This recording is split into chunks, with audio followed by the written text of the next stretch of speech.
परिंदों से भी ऊंची तुम्हारी उड़ान होगी, एक बार नहीं कई बार होगी। अरे चल रहा होगा जमाने में जब हारने का दौर, अरे चल रहा होगा जमाने में जब हारने का दौर, देखना जीत तुम्हारी उसी दौरान होगी। हेलो दोस्तों, आप सभी का स्वागत है आपके अपने यूट्यूब चैनल ऑपरेशन विजय में। दोस्तों मैं हूं अखिलेश यादव। जैसा कि एडवांस मैथ में दोस्तों हम लोग क्या पढ़ रहे हैं, ज्योमेट्री यानी ज्यामिति। आज इसका 5वां लेक्चर है। इसके पहले जो है इस पर 4 लेक्चर हो चुका है दोस्तों। एकदम बेसिक से एकदम थ्योरी सहित एकदम स्टार्ट किए हैं। तो आज का जो क्वेश्चन है, पिछले क्वेश्चन में हमने पिछले वाले वीडियो में बताया था कि परिकेंद्र क्या होता है, जो है परिवृत्त की त्रिज्या क्या होती है, अंतःवृत्त की त्रिज्या क्या होती है, एल्टीट्यूड क्या होता है, सारी चीज़ें जो है हम लोग जो है इसमें पिछले वाले वीडियो में बताए थे। 2-3 क्वेश्चन भी कराए थे और कहे थे कि उससे रिलेटेड आज क्वेश्चन कराएंगे। तो देखिए आपके सामने ये क्वेश्चन है, पिछले ईयर का ये क्वेश्चन है सीजीएल का।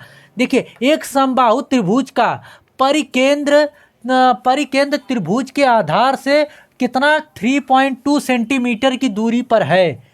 इसकी प्रत्येक शीर्षलंबों की लंबाई सेंटीमीटर में पूछा है दोस्तों। तो यहाँ से आपको पहले समझना पड़ेगा कि परिकेंद्र क्या होता है। और एक देखिए परिकेंद्र होता है, दूसरा होता है अंतःकेंद्र। देखिए अंतःकेंद्र पहले समझ लीजिए। देखिए ये एक कोई त्रिभुज है, तो इसके शीर्षों से एक वृत्त की परिधि जो है इस तरह गई है, तो यही केंद्र से परिधि तक की दूरियां सभी बराबर होती हैं, यही वृत्त की त्रिज्या का कार्य कहलाती है। तो ये अंतःवृत्त है और अंतःवृत्त की ये त्रिज्या कहलाती है अंतःकेंद्र। क्या कहलाती है दोस्तों? अंतःकेंद्र।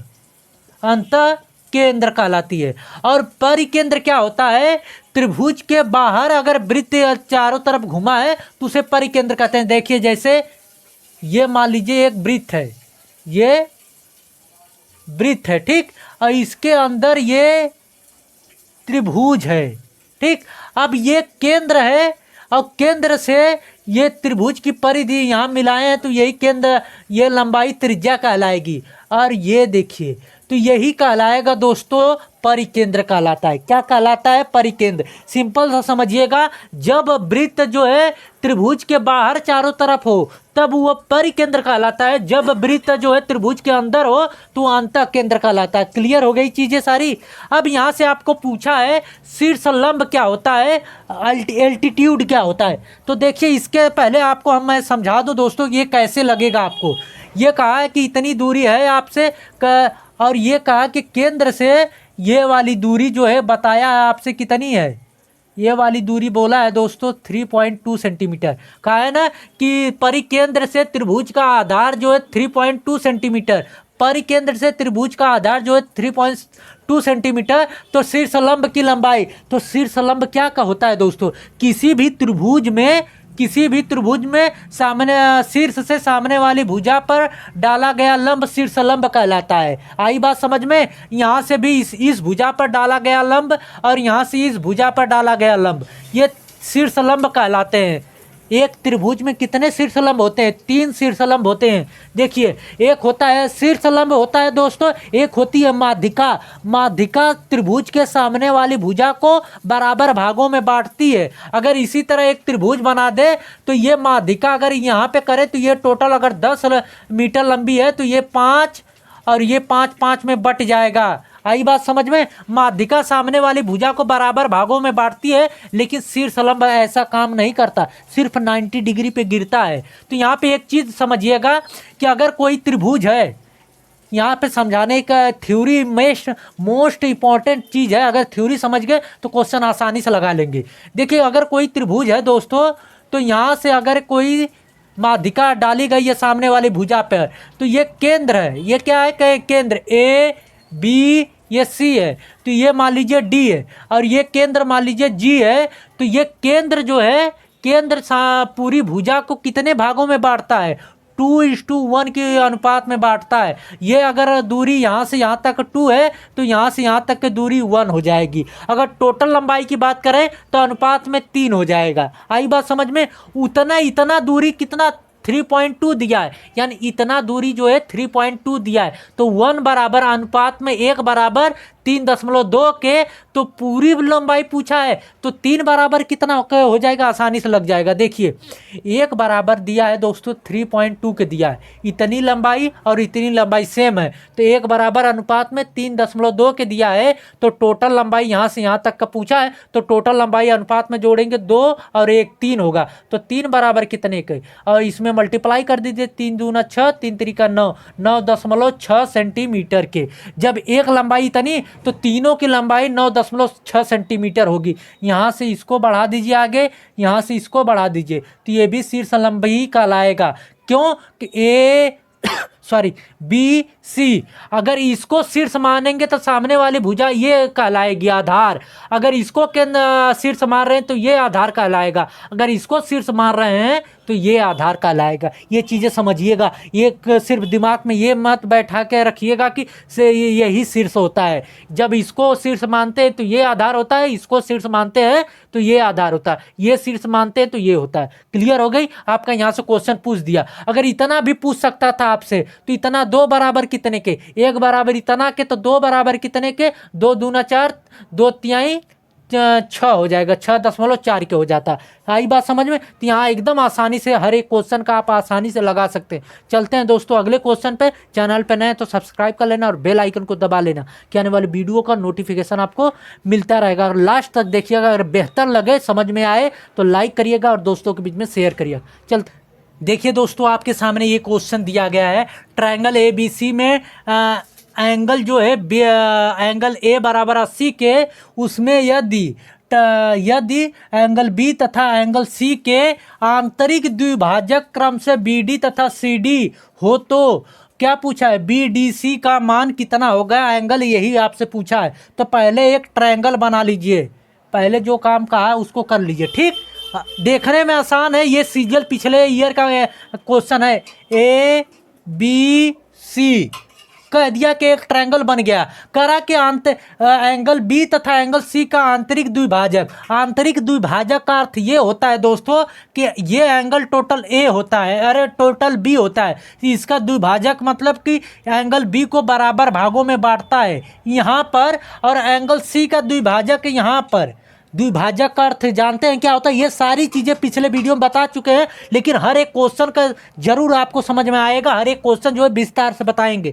द्विभाजक का अर्थ ये होता है कि ये एंगल मान लीजिए टोटल 60 डिग्री है दोस्तों, तो ये 30 डिग्री का होगा और ये 30 का होगा। उसी तरह ये अगर टोटल 60 का है तो ये 30 का होगा, ये 30 का होगा। ये द्विभाजक कहलाता है। और द्विभाजक कहाँ पे मिल रहा है, डी पे मिल रहा है। तो आपसे क्या पूछा है, बी डी सी का मान पूछा है, बी डी सी ये एंगल आपसे पूछा है, और एंगल ए बराबर 80 के दिया है, एंगल ए बराबर 80 के दिया है। तो आपसे एक चीज़ हमने बताया था कि एक ट्रायंगल अगर है कोई ट्रायंगल ए बी सी, अगर बी का द्विभाजक और सी का द्विभाजक यहाँ पे जाके डी पर मिल रहे हैं, तो एंगल इतना बराबर क्या होता है, 90 प्लस एंगल ए बाई 2 होता है। यही चीज़ हमने बताया था कि 90 में एंगल जो दिया रहा है ए का मान, उसका आधा करके जोड़ देते हैं तो ये एंगल डायरेक्ट निकल आता है, कोई जो है विस्तृत करने की आवश्यकता नहीं।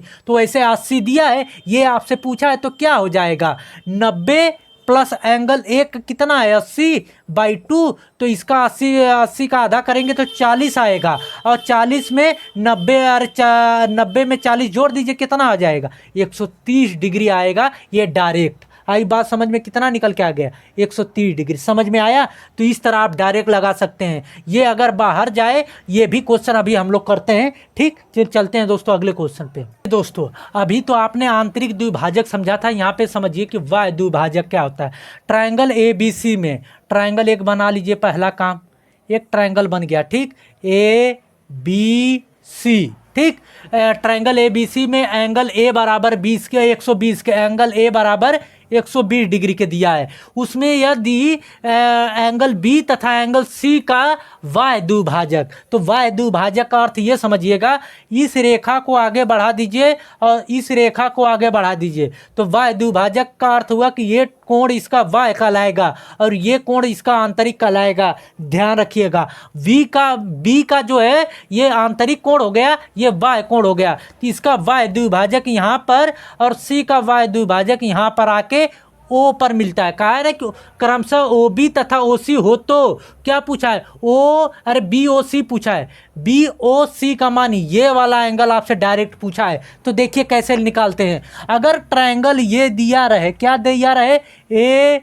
बी सी दिया रहे दोस्तों, और बी का वाय द्विभाजक और सी का वाय द्विभाजक यहाँ मिलते हों, और मान लीजिए ये ओ है, तो ये अगर एंगल निकालना रहे तो डायरेक्ट क्या करते हैं, 90 माइनस एंगल ए बाई 2 कर देते हैं। जब अंदर था तो यहाँ पे प्लस एंगल ए बाई 2 किए थे, जब बाहर वाले का निकालना रहे तो माइनस कर देते हैं। तो इसका एंगल निकालना के लिए क्या करेंगे, 90 माइनस रहेगा, 90 माइनस एंगल ए बाई 2 यानी कि 120 बाई 2 कर दीजिए। तो इसका 120 का आधा करेंगे तो 60 आएगा, और 60 में 90 में से माइनस करेंगे तो ये आ जाएगा आपका 30 डिग्री। कितना निकल के आ जाएगा, 30 डिग्री डायरेक्ट आएगा। समझ में आई बात। अगर अंदर रहे तो प्लस कर देते हैं यहीं पे, अगर बाहर रहे तो माइनस कर देते हैं। चलते हैं दोस्तों अगले क्वेश्चन पे हम लोग।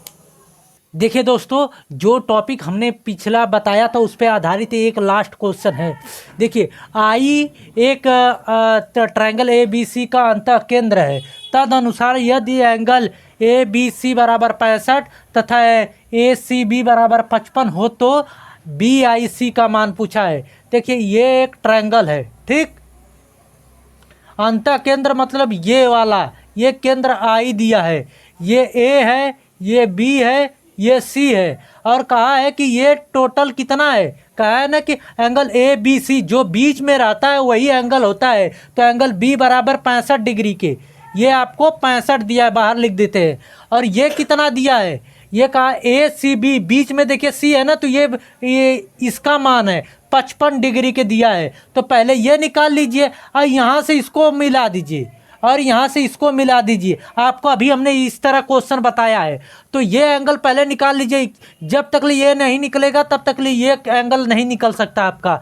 तो ये कितना होगा, 65, और एक त्रिभुज ये बड़ा वाला बन रहा है, त्रिभुज के अंतः कोणों का योग 180 अंश होता है। ये 65, ये 55, तो ये कितना होगा, 65 55 जोड़ लीजिए तो आ जाएगा आपका 70 5 120। 120 जो है 180 में से घटाएंगे तो ये 60 डिग्री की निकल के आएगा। और इसकी बात करें तो 90 प्लस एंगल ए बाई 2 होगा ना। ये अंतः केंद्र है, मतलब कि ये अंदर है। अगर यहीं पे बाहर रहता तो इसका जो है माइनस हो जाता है। तो 90 प्लस एंगल ए का मान कितना है, 60 डिग्री। 60 का आधा करेंगे तो आ जाएगा 30। तो इसमें 190 में 30 जोड़ेंगे तो 120 डिग्री। आई बात समझ में। तो इस तरह हर एक क्वेश्चन का आप आसानी से आंसर दे सकते हैं। पिछले वाले वीडियो का जो हमने थ्योरी बताया उसका लिंक इसके डिस्क्रिप्शन में दे रहे हैं, वहाँ से जाके देख लीजिएगा। अगर बेहतर से अच्छे समझ गए तो हर एक क्वेश्चन यहाँ से आप आसानी से लगा सकते हैं, ठीक। तो आई होप कि ये वीडियो आप लोगों को अच्छी लगी होगी। दोस्तों, अभी तक चैनल को सब्सक्राइब नहीं किया, सब्सक्राइब कर लेना और बेल आइकन को दबा लेना, क्या आने वाले वीडियो का नोटिफिकेशन आपको मिलता रहे। कैसी लगी वीडियो कमेंट के माध्यम से जरूर बताना। अगर अच्छी लगे दोस्तों, बेहतर लगे तो दोस्तों के बीच में शेयर करना और लाइक करना, ठीक। मिलते हैं दोस्तों नेक्स्ट वीडियो में। जय हिंद।